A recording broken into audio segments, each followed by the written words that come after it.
Welcome to Cinema Convos. This is the show where we bring guests with different tastes in film to have a meaningful discussion about the art of cinema. I'm your host, Yash, and I'm here with my co host, Zach. And today we're discussing our predictions for the 2026 Oscar ceremony nominations for the major categories, which we've done the last few years. And, we're very excited to do this again. It's always fun time of year for us, and we'll share our predictions, we'll share some of our thoughts on some of these films and a variety of different things. So yeah, I'll let Zach get the ball rolling here for us. Absolutely, Yash. So just kind of to reiterate what Yash said, these are our picks for who's going to be nominated for the Oscars. We're going to do about half of the categories. We're going to do about half the categories here, and you will see which categories we're doing. Really, just mainly just the big ones plus a couple extras. And these are not who we think should be nominated. These are who we think will be nominated. Based on our, I want to say, quasi expert opinion as just people who like movies.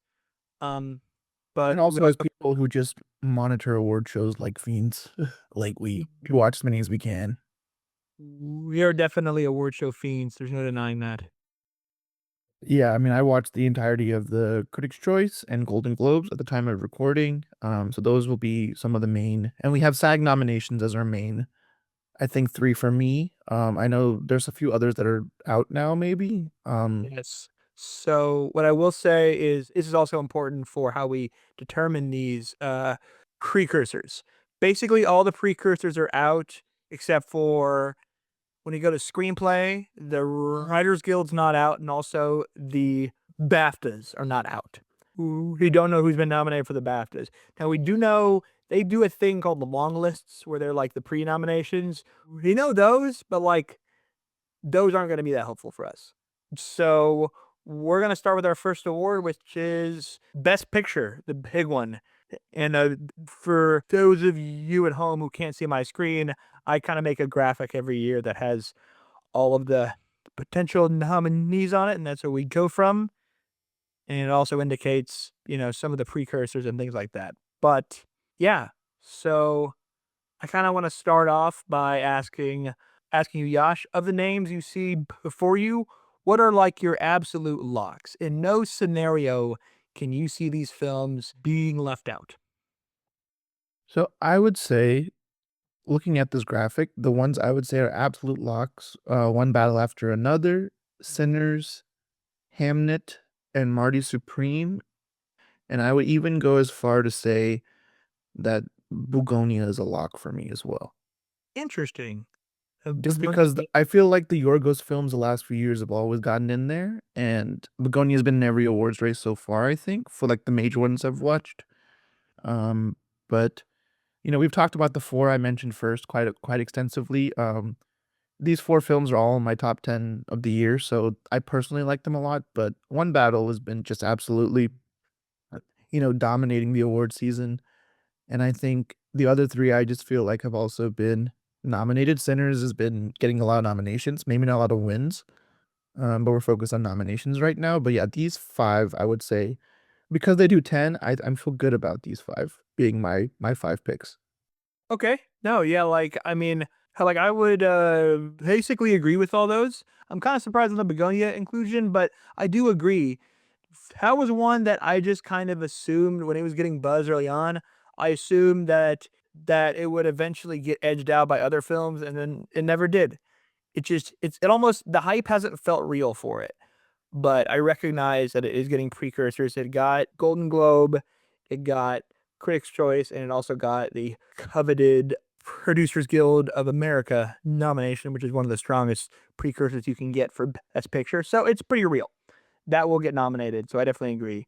Going through these ones, kind of talking about our thoughts on it. Yeah, One Battle was definitely one of my favorite films of the year. And it rightfully so has been sweeping through award season. Sinners is the spring summer blockbuster that really made it all the way to the Best Picture race, and rightfully so. And Marty Supreme, we had to wait for it for a while, but it was worth the wait. And I'm glad to see that it is picking up steam the further we go into award season. And then I have not seen Hamnet. I know you have. I've everything I've heard about it saying it's a masterpiece. It like it'll break your heart, and everybody acted the hell out of that movie. So I'm not surprised to see it here. Yeah, I mean, Hamnet was great. My personal favorite movie of the year was Marty Supreme, but Sinners was like number 3, Hamnet was number 5, One Battle was like number 7 or 8 on my list. So, that being said, I haven't seen a couple of no, I haven't seen No Other Choice. That's the only one on your slide that I haven't seen. Okay. So that's why maybe I'm not as confident on the, which foreign film is gonna get in here, because I Yeah. haven't seen that film yet. I do think Sentimental Value has the most buzz out of all of these. Mhm. Maybe The Secret Agent, which personally I did not like, my hot take of the year of every year I have one. However, it's done really well, I feel like, outside of that, so No, I definitely agree. Talking about foreign films, this is a weird year for foreign films, and by that I mean there's a lot of them in the mix this year, and it gives me pause a little bit because it was crazy last year with because last year we had 2 foreign language films as what were treated as foreign language films making it into the best picture race. Those were of course Emilia Perez and I'm Still Here. It was weird to see 2 foreign language films in the best picture race. Now we have the possibility of having 3. A lot of people are predicting 3, and I'm having to hold myself back from like shutting that down completely because I've never seen it done. It can be done, especially the Academy's getting more diverse. Academy's embracing international films like no other. Like after Parasite won in 2019, we've had 7 foreign language films get nominated for Best Picture since then. 7 in a span of 5 years. That's pretty cool. So it's definitely possible. But I think you're right. Sentimental Value is the strongest one there. It's just been there the award season. Also, The Secret Agent, just by virtue of and maybe the Golden Globes. I mean, the Golden Globes, like it's not Stone, but it doing very well at the Golden Globes really makes me think it's going to get an Oscar for Best Picture. So I think yeah, Sentimental Value and it Secret did Agent. win, it did win Best Actor too, which Yes. was I was definitely surprised by that personally. Yeah. So yeah, we could say those 2 are in there. Hmm. I do think as much as I love these films, I really don't see Weapons or F1 getting in the Best Picture race. Yeah. Um, I'd love to see it, it'd make me very happy, but I just don't see it for this category. Mm. I do have a hot take. If one of those 3 international films I mentioned, or not one I mentioned, if one of the 3 international films that I think will get in the Best Picture, if one of those won't, I would watch out for Weapons as a possible spoiler. Um, I don't have a lot of empirical evidence to base that on. It's more of just kind of a vibes thing. But and I guess the same could be said for F1, but I see a lot more fanfare for Weapons. But that being said, I mean, it's a horror movie and a weird one at that. Psychological drama, psychological horror. There's a lot of reasons why this shouldn't be in the Oscar conversation, but I would not be surprised if it's number 11. Yeah, it's not one of those films that the Academy typically goes for.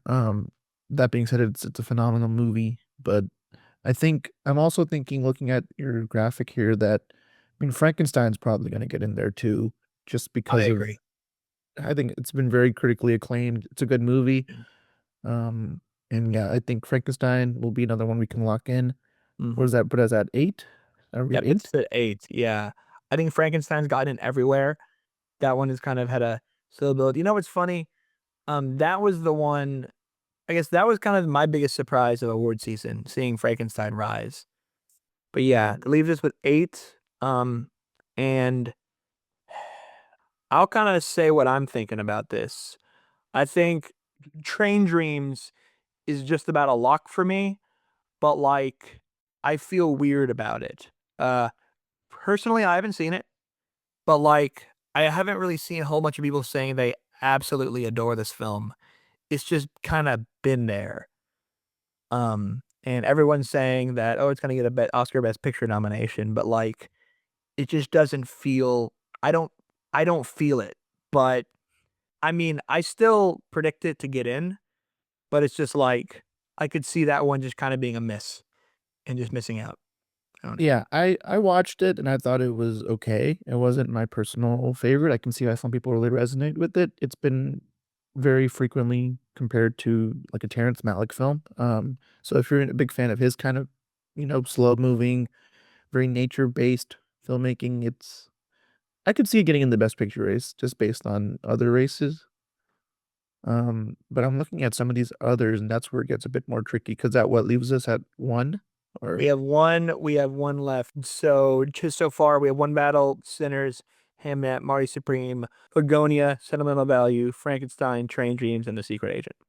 so yeah, I'm honestly thinking, the four movies I would look at on this graphic that I would consider for our 10th pick is Wicked, Avatar, No Other Choice, and Jay Kelly. I think one of those four will be our 10th.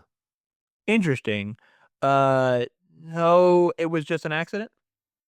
Well, it was just an accident. While I thought it was a very good movie, I don't think it's made the same amount of noise as like Palme d'Or winners in the last few years. I agree, which is weird because if you ask any expert, they're saying it's getting in. Everyone's saying it's getting in, but like, um, because it got a lot of early buzz. And the reason that I think that's happening, one, I mean, I think people appreciate this film, one, because, it won the Palme d'Or, which kind of a side thing, this didn't like people are treating the Palme d'Or as a precursor now, and it didn't used to be. They used to be completely unrelated, but now 5, 6 years, in all but one case, the Palme d'Or winner at the Cannes Film Festival has made the Oscar Best Picture a 10. And so people are treating it as that. I don't know if that's true. That being said, I would be delighted if it was just an accident. Gets in, and I'm probably leaning toward them as my 10th. That is probably over these, but you know, It I would put us at three foreign films, which is possible, like you said, but I don't know if I can say it confidently. But I'm the same thing. I think either Train Dreams or It Was Just an Accident is one of the two that's falling out, and it's just while I would hate for It Was Just an Accident to fall, it just I don't know. It also there's no actors that are being awarded for it. There's no buzz. And I guess Train Dreams has Joel Egerton, but as you'll see when we talk about the best actor race, nobody's talking about him. So it's just kind of weird. yeah, and then the other films that are here, the only ones that have, I think, other major categories are maybe Jake Kelly or Wicked, like with Ariana Grande or George Clooney or Adam Sandler. But I don't see any like acting awards coming out of any other of these. hmm Um, I think momentum for Wicked for Good has died down. It's Yeah, I mean, Wicked for Good shouldn't even be in the Best Picture race if I'm being honest. But I think it's just one of those movies that awards people tend to like. It's a yeah, musical and it's high production value. absolutely. I mean, it got a Critics' Choice Award for Best Picture, but that doesn't mean much. But yeah, I don't think that's gonna make it. Um, so what do you think? So like, what are you leaning toward is your number 10? I would say Jay Kelly or it was just an accident based on what you've told me. One of those two. Yeah. I think I think I see Jay Kelly with an outside chance. Just like Wicked, I think energy for Jay Kelly has kind of slowed, actually. Um, it was really hot over the summer and like late fall or early fall. People were talking about this, and then it came out and it wasn't bad. But, George Clooney is probably not getting a Best Actor nomination.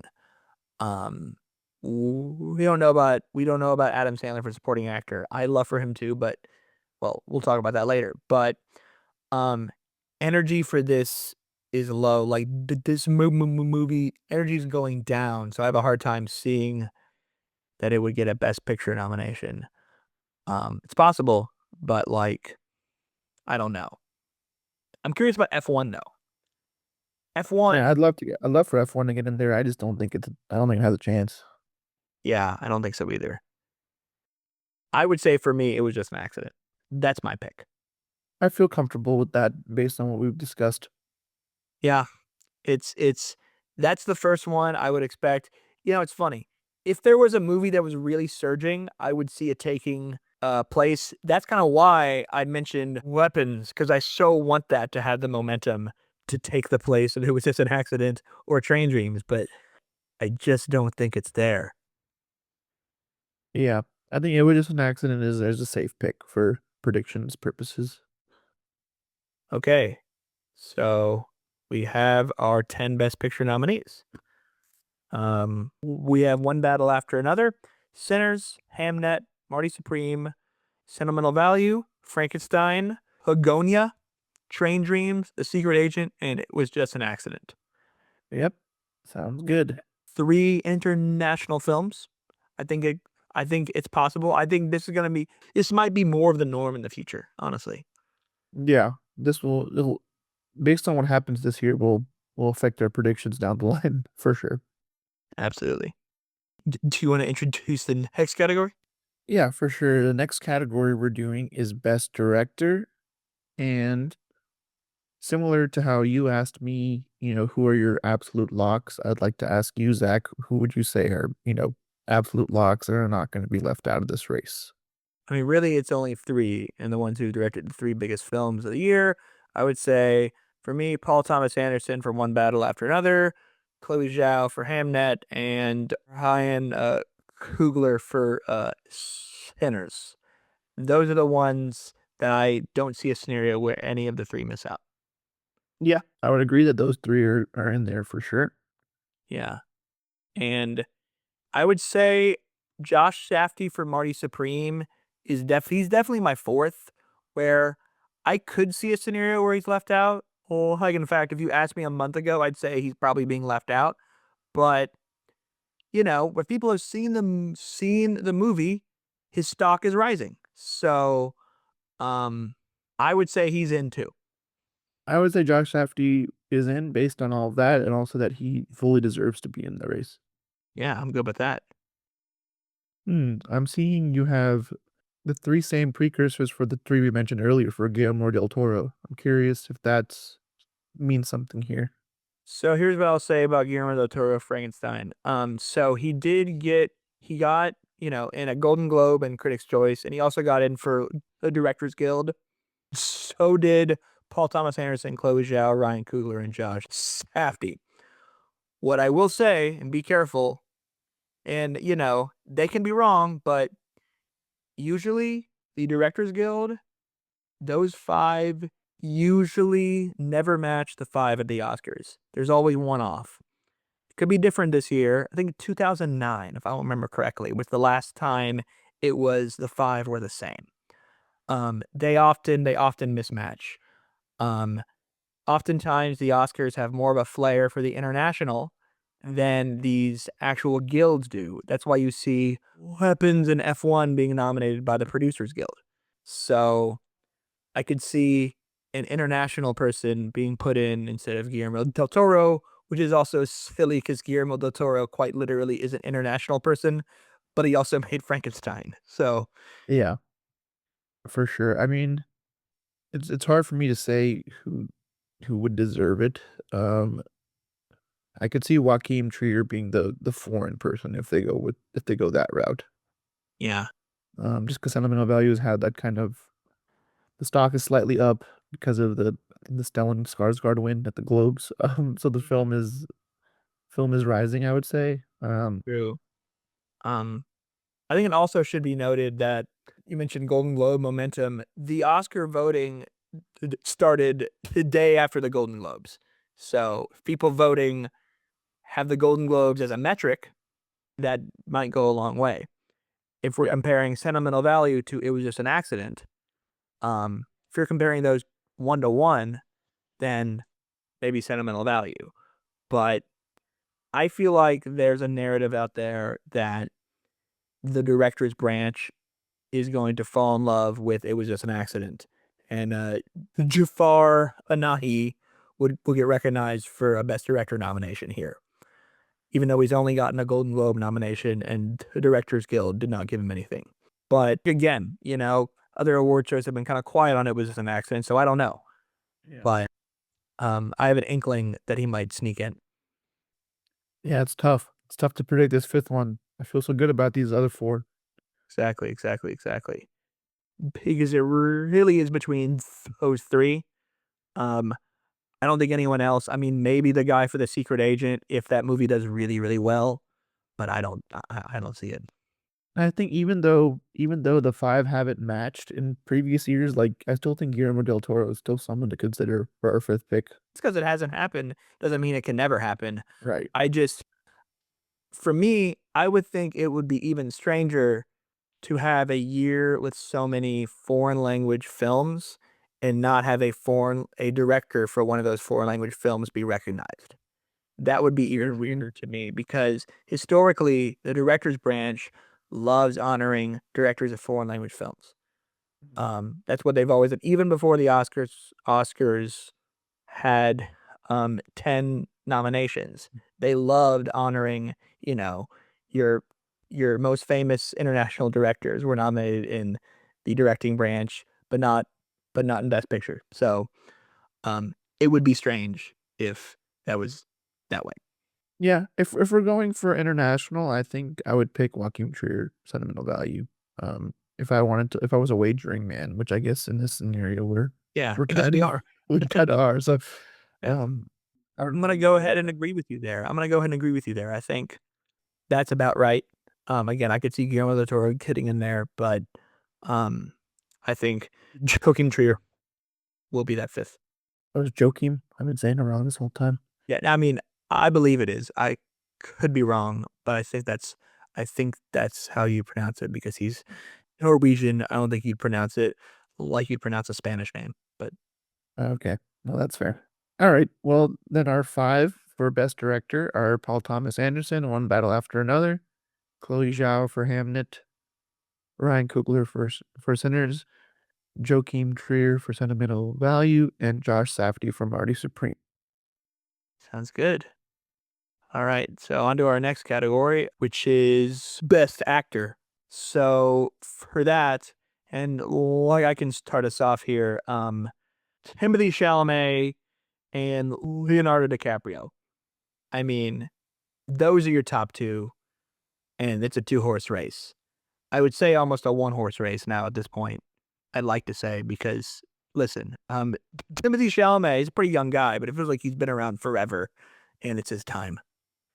It's You his know what I mean? time, and it might be the best performance he ever gives, to be honest. So he's given it everything. But I would say the win is between these two. But I would say it's safe to say Michael B. Jordan will be nominated for Sinners. I agree. I actually think he should be the winner. I think Michael B. Jordan should win over Timothy Chalamet just because he played twins and they felt like two different people. That's freaking cool. Give him his flowers for that. He was very good. He wasn't my favorite, but like he was in some of the best performances I've seen this year for sure. Yeah, Uh, no, absolutely.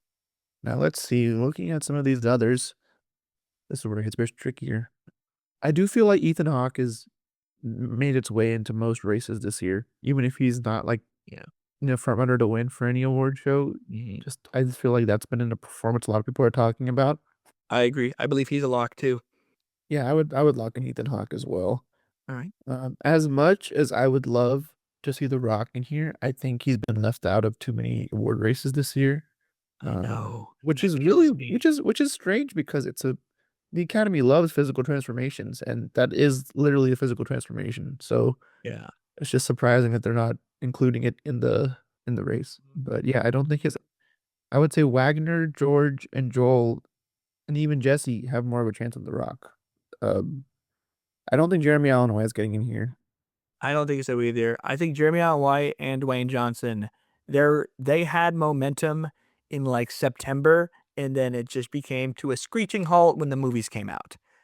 It's not saying the movies were bad, it's just not Oscar material and not the vehicle that's going to drive them to an award. Yeah. So I think it's our fifth pick is between these four people. Mhm. And I wouldn't have even included Wagner Moura if he hadn't had won the Golden Globe last week. I would have said it's one of these three, but I Yeah. think Wagner has more of a chance than George Clooney now. Yes. I would say Wagner Moura, I would say his win at the Golden Globe, in my opinion, basically locked him in. Usually, if you win the Golden Globe for drama, you're usually going to get into the acting race. It's not the same for comedy. And yes, they've been wrong in the past for Golden Globe actor for drama, but I think Wagner Moura and the direction that The Secret Agent is going, I think it's safe to put him in over George Clooney or Joel Edgerton. I think that's a fair pick, and I think it's also important to note that like this year the SAG awards were very like they just didn't have foreign films in their nominees. SAG would normally be a precursor for this. That's important, but because we're going so foreign film heavy, I do think Wagner Moura is the one I would pick as well. Yeah, I agree. Yeah, it's funny. The SAG just decided to ignore foreign films, but they put the four we mentioned before, and then they also put in Jesse Plemons for Begonia, which I thought he was good. I thought he was really good. I would not have put him in my top five. I definitely think Jesse Plemons was very good in Begonia, but yeah, I don't know if he falls into the top five of the year, but I thought he was great too. But yeah, I'm comfortable with these five as our picks. Okay, and I'm good with that too. I think this is a winning combination. Our picks for best actor are Timothy Chalamet for Marty Supreme, Leonardo DiCaprio for One Battle After Another, Michael B. Jordan for Sinners, Wagner Moura for The Secret Agent, and Ethan Hawke for Blue Moon. Sounds good. Awesome. Now on to best actress. Yash.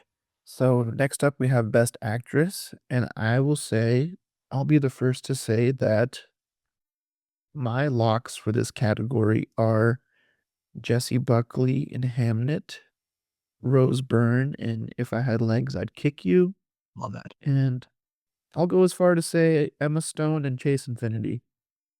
And Chase Infinity. Okay. Chase Infinity, even though she's a younger actress, she's newer. One Battle just has that kind of momentum, I think, this year, and she's been nominated in several other races, so I would say she's my fourth, but these three for sure. Yeah, I definitely agree with you. We're those three absolutely. As far as Chase Infinity, I think. See, I feel like I want to disagree with you, and it's not because that Chase Infinity is not amazing in the film, because she absolutely is. When they decided to put her in lead instead of supporting, people were like, "Ooh, that is gonna be tough. It's an uphill battle for her." But then the momentum, One Battle, and then people really liking her performance proved to not be that big of a problem. And other performances that should have made a bigger splash but didn't. I think case in point, Cynthia Erivo for Wicked for Good, who people were thought, hey, if Wicked for Good is as good as the first one, she, has a shot here. It wasn't, and she doesn't.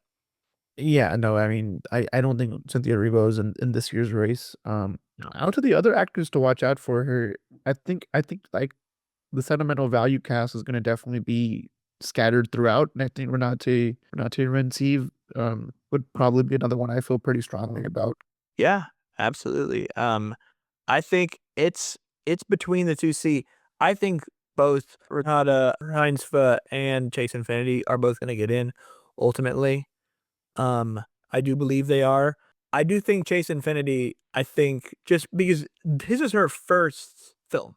Uh, they do from time to time nominate lead actresses for their debut performance. I think the last time they did that was 2018 for Yalitza Aparicio in Roma was the last time that happened. But I think her performance in One Battle After Another, I think that is enough to warrant her in there, and it gives her a fighting chance. Yeah, I think she'll get in there. hmm I almost want to say, I think Renata Reinsve is a pretty safe five. What I will say though is, if there's a six, Candace Seyfried in the Estimate of Anne Lee is someone that I'd love to see in there. That's the only film in this batch I haven't seen yet because it's not wide release till 23rd of January. So I can't even speak on how the performance was, unfortunately. But I have seen her making her rounds for that film. But yeah, as it stands right now, Renata is the safe one. I agree. I absolutely agree with that. I think this is a safe. I think this is a safe 5 and a 5 that makes sense. Awesome. So I'll read them off now. We have for Best Actress, Jessie Buckley in Hamnet, Renata Rins. I don't know how to say it. Reinsva. Reinsve for Sentimental Value. These Norwegian names are getting me, man. Emma Stone in Begonia, Rose Byrne in If I Had Legs, I'd Kick You, Chase Infinity, and One Battle After Another. All right. So now the next category is Best Supporting Actor. So this is a weird category. I think the supporting categories are weird this year as they're just kind of scattered. You have multiple people from multiple movies kind of making claims. There's a lot of vote splitting going on, and it's hard to say who really is kind of floating to the top of this field.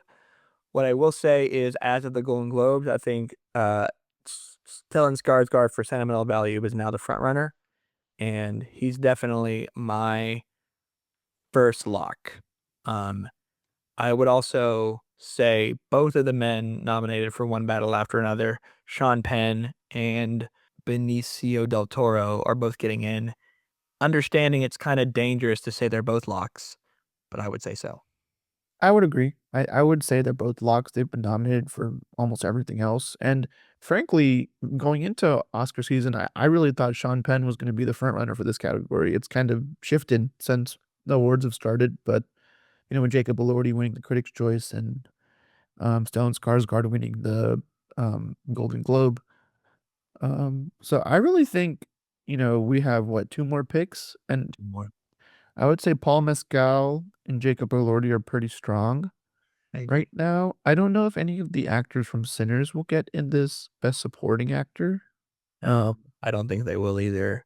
I did like that Miles Caton for Sinners. He got in at SAG.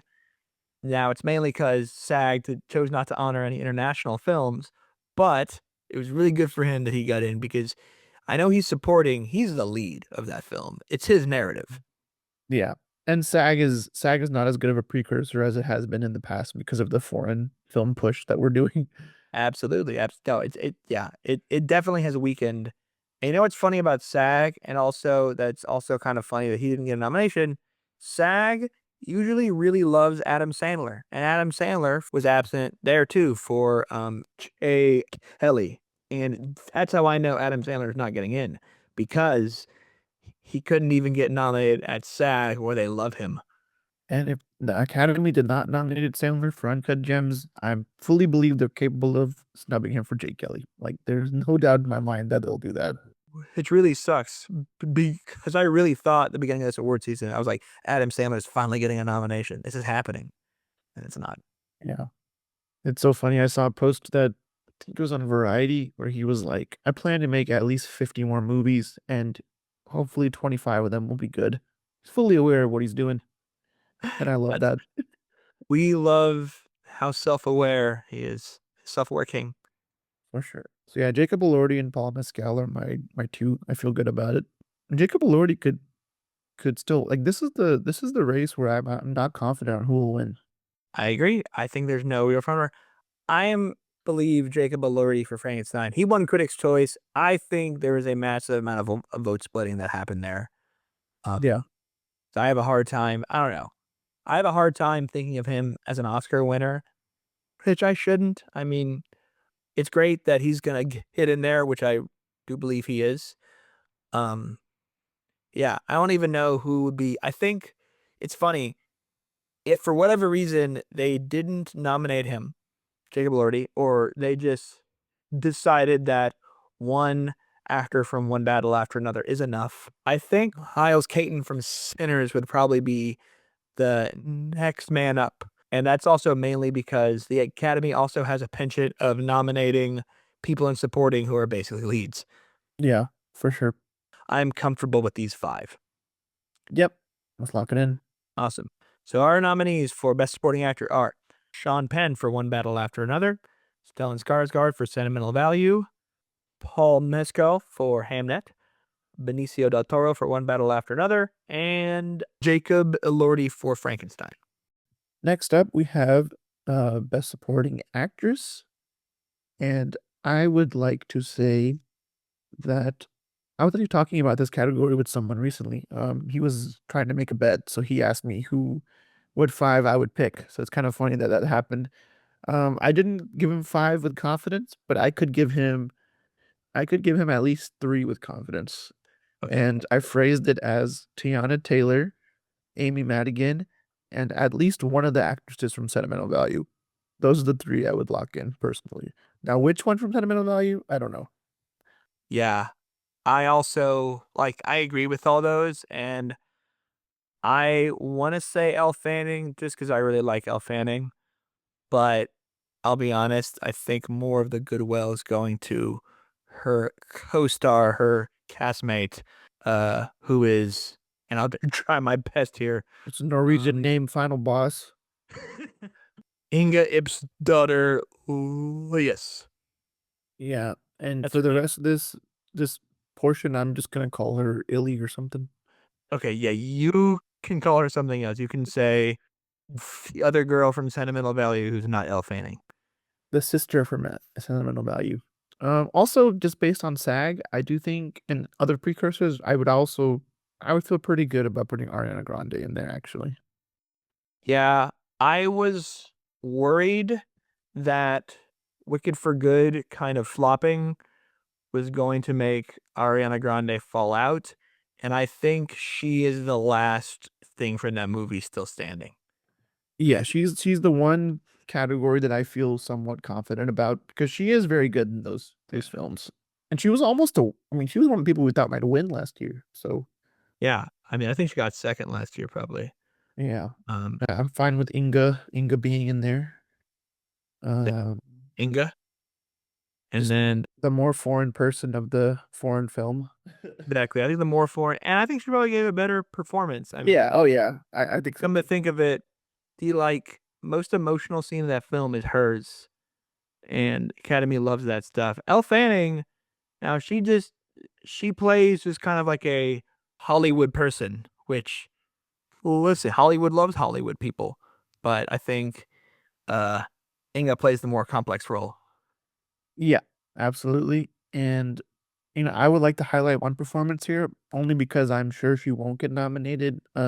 Emily Blunt in The Smashing Machine Yeah, is outstanding. And if it was up to me, she'd be in this race well above Ariana Grande for sure. Emily Blunt, I think, is yeah, a huge player in that film. Whether you like the movie or not, you can't deny her acting is very good. yeah. That being said, another Safdie may have a chance here with Odessa Azion, who has, I think, surged a bit with the SAG nomination. I agree. I agree. I think Odessa Zion um has the best shot of the outsiders, I would say. Of, I think both the people and both the women in Marty Supreme plus the woman in Sinners and all of them. She's the best shot of them. I will highlight Runmi Mosaku for Sinners, who also got a SAG nomination and a Critics' Choice nomination. People have said if Ariana Grande falls out, she's the one who benefits. And maybe it's just because we really love Hardy Supreme, but I think Oteza Zion is the one who benefits, not necessarily Wumi Husaku. Yeah, Odessa Zion, I think, she's really good in Marty Supreme. So I mean, I would be very happy to her to get in there. So I mean, personally, I'd put her as my fifth. Yeah. I mean, personally, if you were asking me, I mean, listen, if we picked who we wanted, it would absolutely be Emily Blunt in this Magic Machine because I think we both agree. I wasn't big on that film, and I loved her performance. I think both Emily Blunt and The Rock would get in if it was up to me. I think acting wise, the performances really carry what that film is a little it's pretty thin on story, but the performances are really what take it home.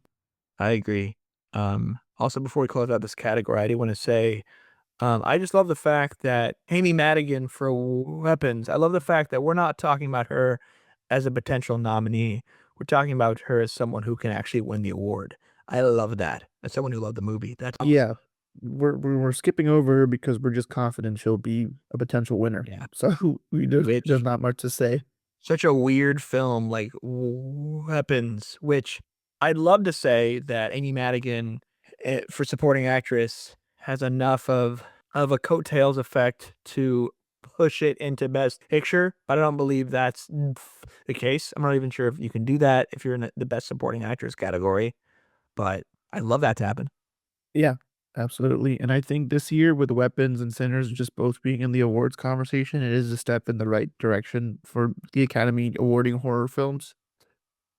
Just because historically they have left out a lot of horror performances and horror films in general. I agree. Right. I Yeah. feel good about our five, so I'll read them off. So Tiana Taylor in One Battle After Another, Ariana Grande, Wicked for Good, Odessa Zion, Marty Supreme, Inga Ibsarter Lilias, Sentimental Value, There you go. Amy Madigan, Weapons. I will say her full name at least once. You did it. You won the game of Norwegian names. I think we may be done with Norwegian names for this episode, but let's see. Yes, I believe I think we are. But yeah. All right. So now moving on to best original screenplay. So we're moving on with the screenplay ones. And what I will say with the screenplays is we don't have as many precursors for this one like we do with the acting. I think you can just infer based on the success in other categories like Best Picture, what's going to get a good screenplay nomination. Like my locks are Sinners and Marty Supreme are definite locks just based on the momentum these films have. I'd also say Sentimental Value is in there too. I would agree that those three are locks. I really liked Sinners and Marty Supreme because they were very original, and this is the original screenplay category. So those three are, I think, locks. And like you said, we don't have as many, precursors here. I do feel like there's always that one or two movies where they don't make it into Best Picture, but they do make it into Best Screenplay. And for whatever reason, my heart's telling me that movie is Jay Kelly. Um, just because I feel like it's a movie that's, as you said, it's lost momentum in the last few weeks, in terms of acting at least. But I think looking at the other contenders, I think we'll get one of the foreign ones. Will we get two foreign films in this category though? We already have Sentimental Value. That's the question. What I will say, and I sense a problem here, and I'll say that the way your heart's telling you Jay Kelly, my heart is saying Weapons. My heart's saying it's got to be Weapons. All right, my heart's telling me Weapons. My brain's telling me Jay Kelly. So maybe my brain's wrong. It's been wrong before. No. Like I think Jay Kelly has a shot. It's just here's the thing. I think the writing branch is going to recognize how original Weapons was and going to award it in this category. I wonder about it was just an accident, actually. And by that, I mean, I can't see it getting Best Picture and nothing else. It's not that type of movie. That's true. We do have it. We do have it as one of our Best Picture nominees. So that's a fair point. But I'll tell you what I can foresee and what I'm comfortable with, and being a little bit bold, if you will, Yash. I could see Sentimental Value for screenplay being snubbed. It's Yeah. being awarded in acting like nobody's business. And I don't know. I wouldn't be surprised if something crazy like that happened. But I think the writing branch will look at there's an accident like the directing branch has and recognizes art. And so I think it was just an accident and Weapons would both get in there. Huh. Yeah. No, I mean, I see what you're cooking here. And that way also Jay Kelly could get into. Yeah. I'm trying to think because Weapons is one of the most original films of the year. It was just an accident. Felt very original as well. So I mean, I'm thinking of. So are we gonna get rid of Sentimental Value or are we leaving it? I think we should still leave it. I feel like it'll still get in there. I think we leave it for now. Yeah. I mean, yeah. What I will say is I think weapons will get in. Yeah, we can put weapons as our fourth. I'm happy with that. Also because weapons won't get recognized for too much else. Yeah. Um, I like the idea of recognizing Jay Kelly, but not at the expense of it was just an accident.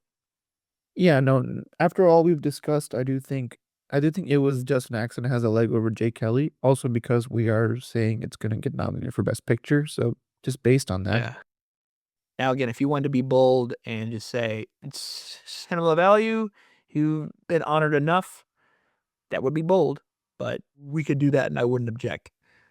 My gut's telling me to put It Was Just an Accident and leave sentimental value. All right. You're okay with that? So you're okay with doing those five and unfortunately not putting in Jay Kelly? Yeah, I'm okay with that. And I will say that I'm one of the people who I really enjoyed Jay Kelly. I thought it was kind of a mixed bag, it seems like the reviews based on the reviews, but I thought it was a very good, thoughtful film, and, yeah, I get the meme that, like, George Clooney's basically playing himself, but, like, it's a very thoughtful movie about success and, like, what is true success when you're at near the end of your career, that sort of thing is very, thoughtful, I think when I'm, like, 50 years old and I watch it, it'll be a totally different movie, so Yeah. that's my 2 cents about Jake Kelly, and Adam Sandler's great. Adam Sandler is outstanding in it. Adam Sandler's great in it. Um, but yeah, if we're okay with these, and I think these are a smart five. These aren't the most exciting five. That's what I was saying. It's like you can make it more exciting by snubbing cinema value. It'd probably be wrong, but it'd be more exciting. But I think we're going for accuracy here. Yeah, let's try to get it right. Okay. So with that in mind, our best original screenplay nominees are Sinners, Marty Supreme, Sentimental Value, It Was Just an Accident, and Weapons. All Yep, right. let's do it. Now moving on to the next category. The next category is Best Adapted Screenplay, and for this one, I think One Battle and Hamnet are my 2 locks. Those are the only 2 I would fully say are locks. I agree. So I love some other movies that I really liked are mentioned here. So Life of Chuck, great film that I feel like nobody saw. Also one of my favorites of the year. Wake Up Dead Man was awesome. Knives Out 3, very consistent franchise. So those 2 I wanted to just point out because I don't think they'll get nominated, so I wanted to just mention them. No. That being said, I didn't even know Begonia was an adapted screenplay. Yes. It When felt you so crazy stuff. It was based on a film, South Korean film. interesting. Yes. It's weird. It's out there. I mean, so was the Yorgos Lanthimos film. Yeah. It's hard to say. I think it does a good job at the adaptation. Um, Here's the real question. Does Frankenstein get in or not? I would say yes, actually, because it's based on, like, one of the most famous novels of all time, and it's widely been considered a very good adaptation of it. So I feel like it should get in. I'm okay with locking that in. That was the question that, like, I'll be honest, I'm keen on snubbing a Best Picture nominee for screenplay. We don't have to, but it's like that's just exciting. But if it doesn't happen, it doesn't happen. But I thought, but yeah, no, you're right. It's based on a literary classic. It can't be snubbed. Um, and I think a Yorgos Lanthimos, they're not gonna snub a Yorgos Lanthimos film for screenplay if they've nominated everywhere else. So it's not Yeah, gonna happen. I think Begonia will get in there too. Now we have to ask ourselves a similar question, is a foreign film gonna get in this category? Yeah, Because we have no other choice here, which also I didn't know was an adapted screenplay. yeah. And no, it's funny. So Begonia is a American film. Well, basically American film, based on a Korean film. No Other Choice is a Korean film based on an American book. This is getting out of hand. Yeah. Trust me. Well, like it was supposed to be like, so the director he's been working on it for 20 years. It was supposed to be an American set in America with an American cast all in English. And then it fell apart and he realized it would be a lot easier at home. And so he made it in Korea. There actually is a French movie based on the book called The Axe. Yes, So that's that's the it. book, The Axe. But there's also a movie, 2005. I'm enjoying this rabbit hole as I'm talking to you. Yeah. Okay, fun stuff. Mm. So I think with the theme of foreign films being nominated, I feel like I would put no other choice over Train Dreams. I agree. Now, that does leave us with a Best Picture nominee not being nominated for anything, any other of the above the line categories, but I'll be honest, I'm strangely okay with that. Yeah, it is one of those weird scenarios, but also I feel like that's where things are leaning, even knowing Yeah. that. No other choice. I would be very happy to see it nominated in the screenplay category, and I hope it does. I'm still waiting to see it. Hopefully next week I'll be seeing it. Yeah. It was weird. It was really good, but it was weird. I mean, his director, Park, he's known for just making very strange movies, and this was no exception. Yep, that's definitely his brand. It's just odd yet fascinating films. Odd and fascinating is right. So Um, for adapted screenplay, we have One Battle After Another, Hamnet, Begonia, Frankenstein, and No Other Choice. I like it. All right, so on to the next category. We have best animated feature. This is always a fun category. I think this year it's probably the most predictable it's ever been. K-pop Demon Hunters. Yeah, Scale Up Yeah, Demon Hunters. K-pop Demon Hunters is the one battle of animated movies this year with just sweeping everything left Yeah. and right. I like it a lot. I think the soundtrack's incredible. The movie's good. Um, One other film that I will say will get nominated, and it's also my personal favorite out of the ones I've seen, is Zootopia 2. Um, I never expect Disney to make a good sequel, frankly, and while not as good as the first Zootopia, I think it was so much better than like a Moana 2 or I don't know what else they made in the last few years. Just a really solid sequel that genuinely makes me curious to see if there'll be a Zootopia 3. So I would absolutely love for Demon Slayer to get in there, but I Yeah. feel like it won't as an anime fan. And also just seeing that movie in theaters was incredible. Um, I think Pixar will get Elio in there because while it wasn't my personal favorite Pixar film, it's a Pixar film, and Pixar just has that kind of reputation. Those three I feel That's good got about. clout. And sort of clout where they can make a film that for their standards is passable or mediocre, and it gets in. Yeah, for sure. And I haven't seen the 3 films you listed in the middle here, Arco, Little Amelie, or The Character of Rain. I haven't seen either of those, but those 2 have been doing really well. Have not seen Scarlet. I think the wide release for Scarlet is still coming up. Mhm. I did see In Your Dreams, actually, and that was actually a very sweet little movie you can watch on Netflix. Not gonna get nominated, but solid family-oriented film. I don't think The Bad Guys 2 will get in here first. Come on, make it happen. I mean, I enjoyed it. I watched it with you. Bad Guys 1 is better, though, I have to say. Yeah. It's a solid film. It's a good time. It's just a fun, time at the movies. I would also I'm eager to see a Bad Guys 3. I just think it's not I'm not as eager for as Bad Guys 3 for Zootopia 3. You can either have Bad Guys 3 or Zootopia 3. Which do you pick?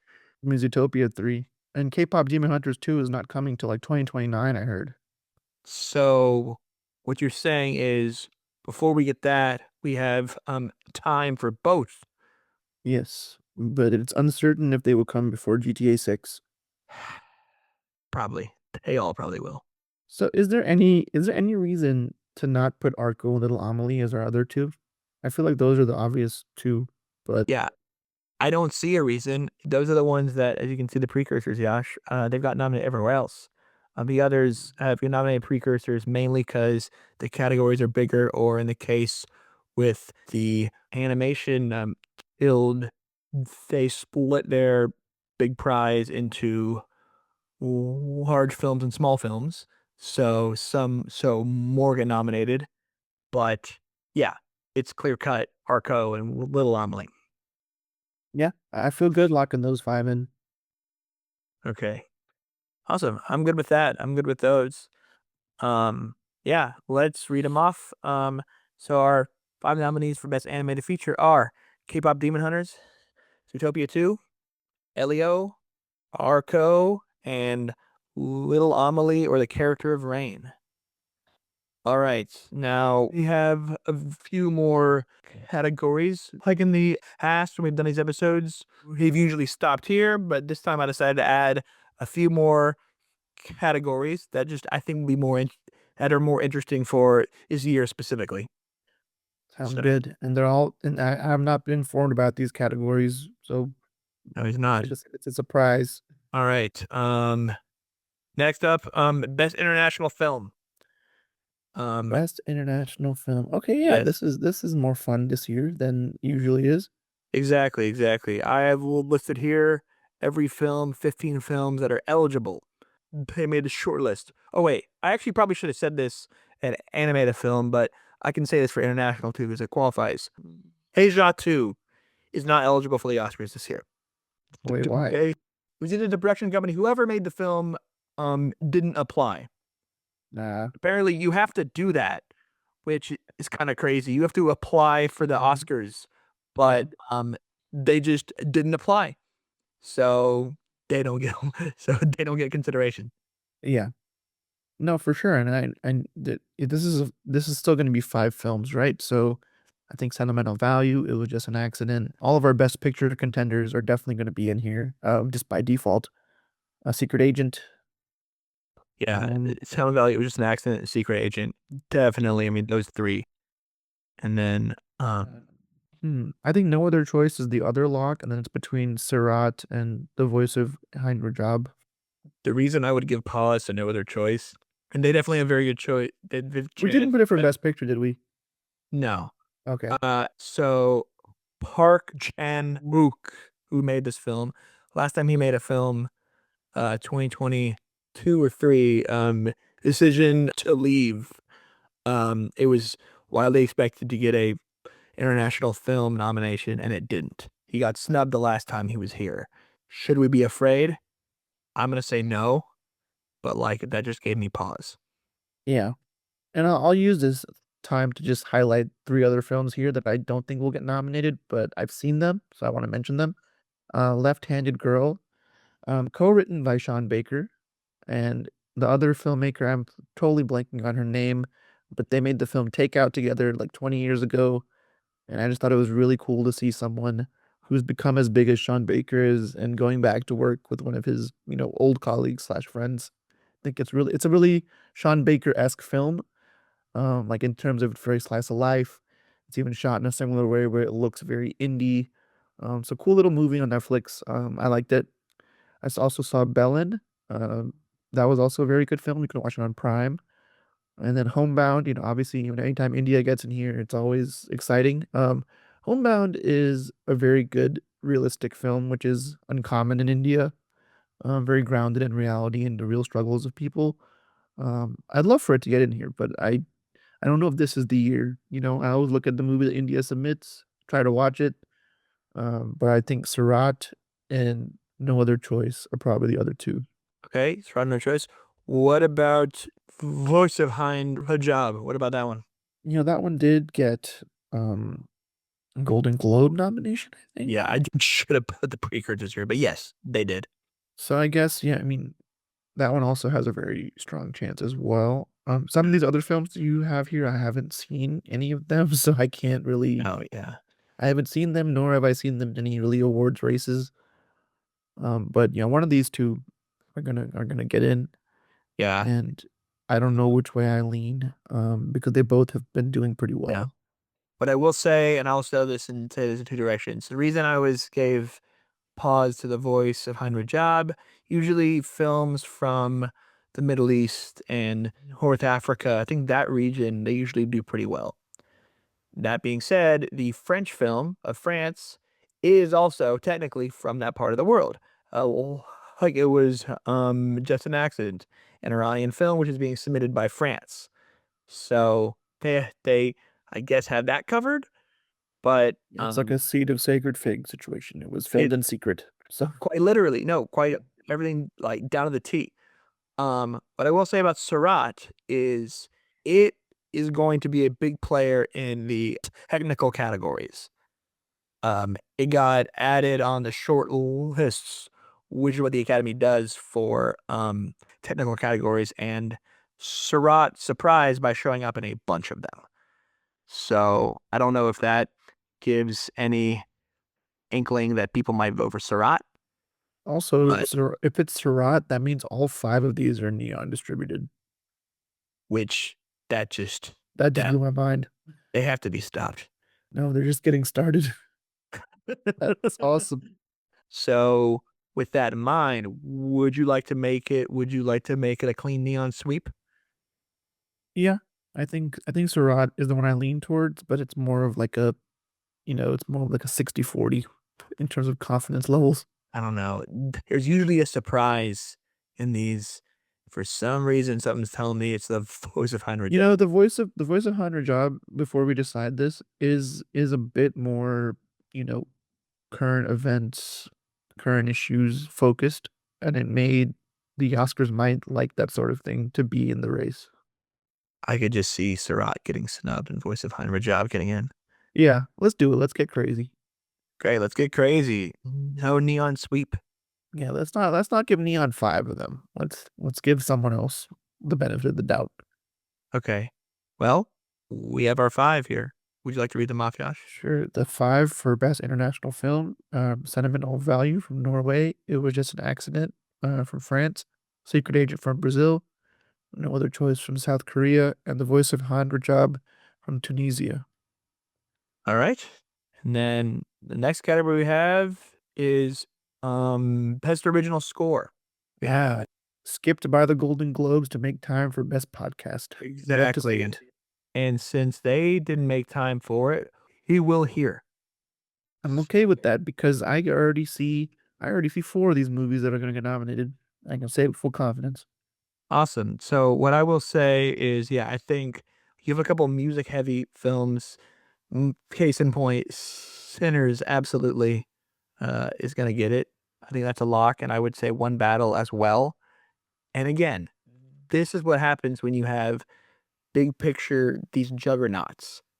Their their coattail effect is felt not just in acting, not just in writing, but music, in editing, in costume design.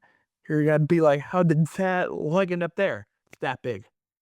Yeah, and I think One Battle, Hamnet, Marty Supreme, all of these movies have great musical scores, and they'll get nominated. I agree. I agree.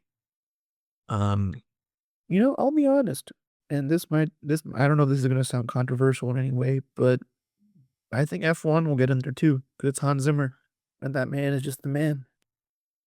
I could definitely see that. I don't know if I want to predict it, lock Yeah, it it in. doesn't have to be a lock, but I'm just saying looking at these options, I think that one's pretty strong. I see film in here that we kind of snubbed in the last category that's staring us in the face. Well, I haven't seen the Barat. films. I can't even speak for how the score is. I've heard some of the score. It's very good. It's very um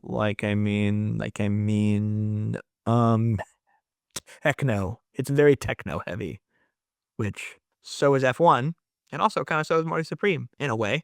Yeah, Marty Supreme has a lot of synths and sounds like that, so Yeah. yeah, I mean, if you feel strongly enough about Surat, I'm comfortable with it because I haven't listened to the songs and I haven't seen the movie, so I can't Yeah. really speak for it. But I will say we're not predicting these categories, but I think F1 will do well in editing and sound. Yeah, absolutely. Those technical awards will be a big contender. Yeah. I can just see Surratt getting in for score. I just think that could be a fun one to You pick. know what else? You know a film that actually has a shot? Divisive film in terms of how people like it, but House of Dynamite, I've heard a lot about the score being a contender for awards. Really Um, interesting. I'm not I don't know enough about. I've seen the movie and I remember watching it thinking like the score is fine. I don't think it's like one of the best of the year, but I did see somewhere today like they got nominated for best score or something like that. interesting. But yeah, I think Seurat or F1 are the 2 we can narrow it down to, and then I'm kind of 50-50 on it. I'm good either way. Okay. Are you all right? Are you all right with Surratt? Yeah, I'm okay with it. Okay. I So don't feel that's all strongly enough about F1 to be confident on it. So right. Seurat Because is I your think go. I think it's gonna get due in other categories. But Yeah, for sure. all right, so our nominees for Best Original Score are Sinners, One Battle After Another, Hamnet, Marty Supreme, and Seurat. Okay, Sounds good. and now the final category we're going to do for this episode, and I think it's fitting to do this because it's a brand new category. Casting. Ooh, this will be something we don't have really much to go off of at all. Except for that being said, Old Derby odds is all I have.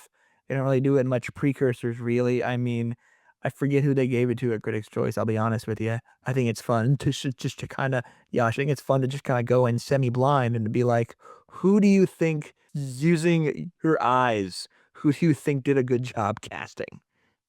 yeah, well, Sinners for sure is going to be one of them. Oh yeah, One Battle is going to be one of them. We could keep it to the movies that have performed really well. Hamnet, I think, could be a contender too. I agree. I also think I'm kind of surprised you left this off. Hardy Supreme. I mean, yeah, Marty Supreme is, Um, that's my movie. So I think the cast. I mean, Timothy Chalamet is going to win Best Actor probably. So Marty Supreme also. I picked Marty Supreme to win this award because of its casting of non-actors in like very prominent That's roles. true. Yeah, we do have Kevin O'Leary. We do have who else? Tyler the Creator. Yeah. That's actually a good point. Who's that? One other guy who was like in it, who played his friend, who Josh Sefty saw him from Glad the Knicks a reel. He saw him from an Instagram reel and be like, get him in my movie. The casting agent was working overtime on this one, so we have to acknowledge that. Yeah. But I would say Sentimental Value or Frankenstein. Just because Sentimental Yeah. Value, it seems like it's a film we've awarded for so many other things that it might just sneak in there. I could definitely see sentimental value being in here. And the casting is good. I mean, we've got Elle Fanning in there. We have a mix of, different languages in the film. I don't know. I think that kind of thing is important. I agree. I think sentimental value would be a good pick here. I am gonna just show my bias on my sleeve. I'd love to see weapons in here. I'd love to see Weapons or even Wake Up Dead Man. I mean, Wake Up Dead, Ryan Johnson has these insane ensembles in his films, but it seems like Wake Up Dead Man has not really been nominated for much else so far. True. And Weapons had a lot of child actors. So there's also that. And this being a new award, like I have nothing to go off of except like my gut. I agree. So, but yeah, I think for a new category, it's easy just to go off of, it's hard. Like, it's hard to know what they judge this off of, Yeah, Um, it's tricky. I don't know. I mean, I think Sentimental Value is what I would pick because of momentum. Like, but if we want to have fun with it, we can pick something else. Like I don't know. I don't feel confident enough to say Sentimental Value. I think sentimental value does make the most sense, though. Yeah, let's do it then. I'll be honest with you. So sentimental value makes the most sense. We'll come back next year based on who wins and gets Yeah. nominated, and we'll have a more informed decision. Well, I'll just have more info. Awesome. Yep. All right. So, do you want to read these off? Yes. So for best casting, we have One Battle After Another, Sinners, Hamnet, Marty Supreme, and Sentimental Value. All right. And with that, those are all the categories that we have. So, Yeah, those are all the major ones we're doing. And stay tuned for, because we're going to be doing our Oscar win predictions sometime between when the nominations are announced and between the ceremony. So that's always fun. We'll do all the categories for that. And that's always a fun thing for us to do. And with that, we've reached the end of today's discussion on our Oscar nomination predictions. A big thank you to all of you for listening. If you enjoy our show, be sure to subscribe to our YouTube channel or leave us a review or rating on Spotify or Apple Podcasts. You can stay up to date with new episodes by giving us a follow on Facebook, Instagram, and X, and support our show by checking out available merch linked to our social media pages. And with that, we hope you tune in next time.